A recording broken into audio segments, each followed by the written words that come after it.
Going into Tuesday, the NASDAQ was off 15% from its all-time highs. It makes sense. Why? Because the 10-year was spiking past 2.04%. Let's remember, a few weeks ago, the 10-year was sitting at 1.75%. So it continuously goes up, and we think by the end of the year, it's going to be sitting around 2.5% to 2.6%. Makes sense, okay? The US dollar is sitting at 95.85. Now, let's remember, around the same time, a couple of weeks ago, about 2 weeks ago, the US dollar was at 97.20, and it looked like it was going up to $98. Point being, as the US dollar goes up, as the 10-year goes up, as the Fed speaks about increasing interest rates, as all of these things happen, it's more expensive to invest in our markets. Specifically speaking, it's more expensive to invest in stocks that have future earnings, that don't have current earnings. So I look very carefully at price per earnings, which is your PE, right? And I look carefully at the forecast, all right? If the stock says they're going to have trouble in the next quarter or the next 2 quarters, I'm more cautious. Amazon said they're going to have trouble in quarter 2 and quarter 3. Amazon stock hasn't exploded. It's still sitting there, whereas you have other companies like Upstart, right? They come back, they beat earnings by 10% yesterday. UPST, and they're up 25% this morning pre-market. So let's talk about what's going to move the market today. We've got retail sales coming out at 8:30. We've got jobless numbers coming out Thursday at 8:30.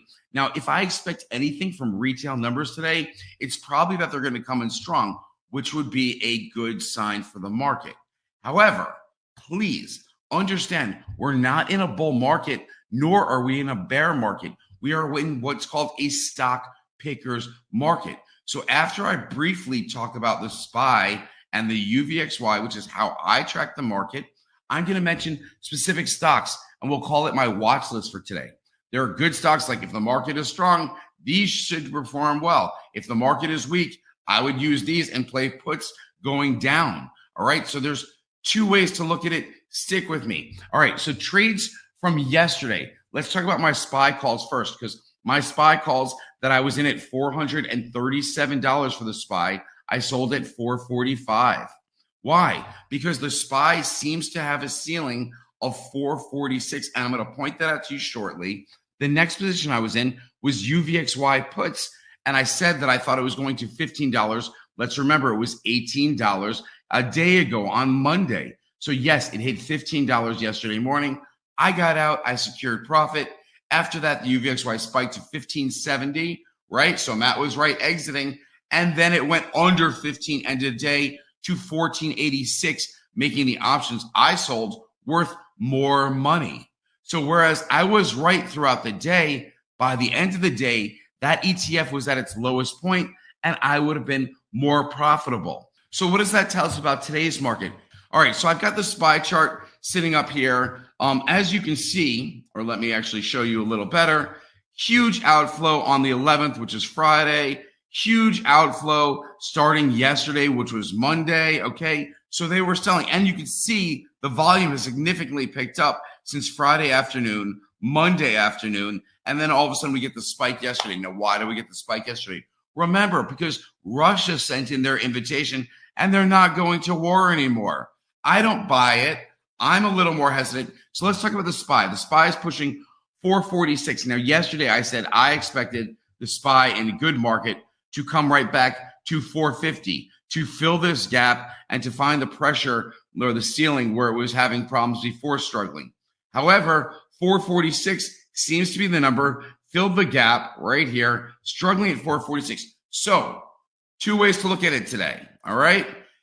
If the SPY breaks 446, it's going higher, and it should find some resistance right around 450 or 451. Again, green day in the market, which futures look like as I shoot this at 6 a.m. on Wednesday, it looks like it'll be a green day, meaning I think this SPY might have a ceiling today of 450 to 451, meaning the SPY goes up 1% from 446 to 450. At that point, I start entering puts. I'll buy 2 or 3 contracts.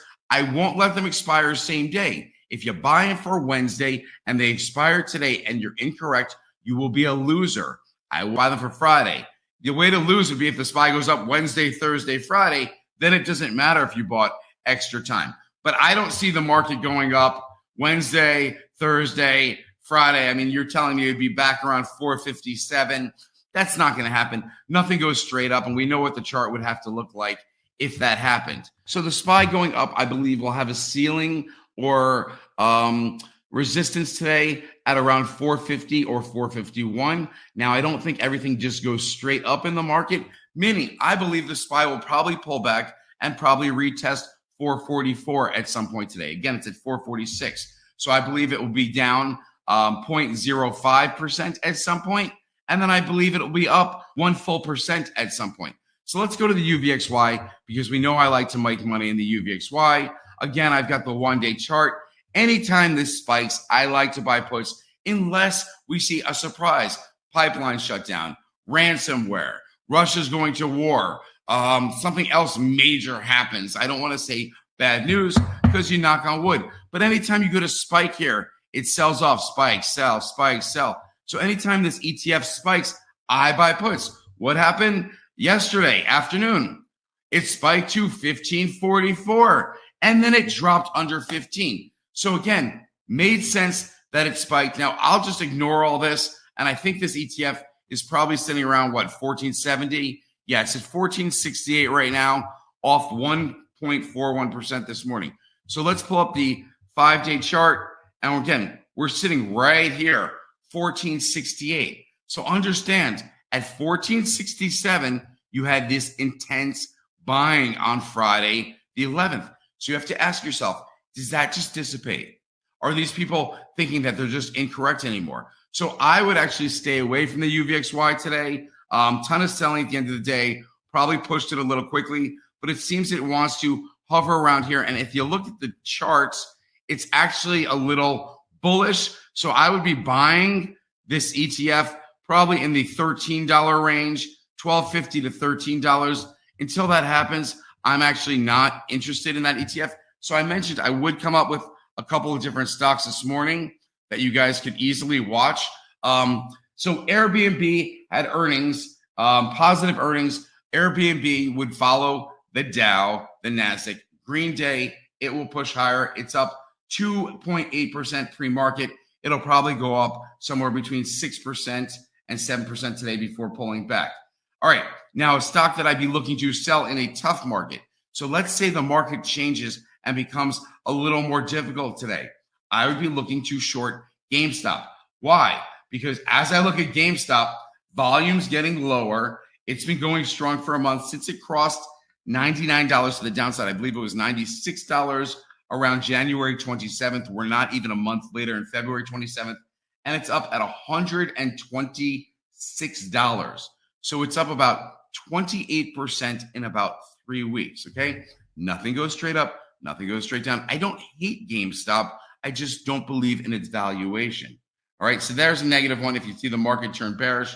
Positive sign, Palantir. I gave an options alert yesterday. The Nigerian brothers, they came out and they said unusual activity on Palantir, PLTR. Palantir was $13.88 at the time. Now it's $14.17. Here's the catch. The Palantir options they were buying expired this Friday, the 18th, and had a price target on it, a strike price of $17. Palantir was $14. It's still $14.17. So for those options to make money, Palantir has to go north of $17. You only have Wednesday, Thursday, and Friday. So I'm watching that very carefully because if Palantir does move again, I'm expecting, it would have to move, 14, 15%. It doesn't make sense why someone was buying those options. But again, that's smart money. I think NVIDIA is coming out with earnings today. I know Roblox came out with earnings. What happened? They disappointed like I thought. So again, Roblox is off 15% pre-market. In a tough market, Roblox will probably drop 21% today. So there is 5% more on the downside. Meaning, market opens, Roblox spikes. People are like, oh, it's too cheap. You're buying puts. It drops from 14 to 21%. You just made 60% on your puts and you're out. You're done for the day. you call yourself a winner. If you like what I have to say, check out one of my other videos. I've got a small account challenge that I'm running with PB Investing that we're starting on Friday, this Friday. So yes, you still have time to get in. Find that video, check it out, and join us on the challenge.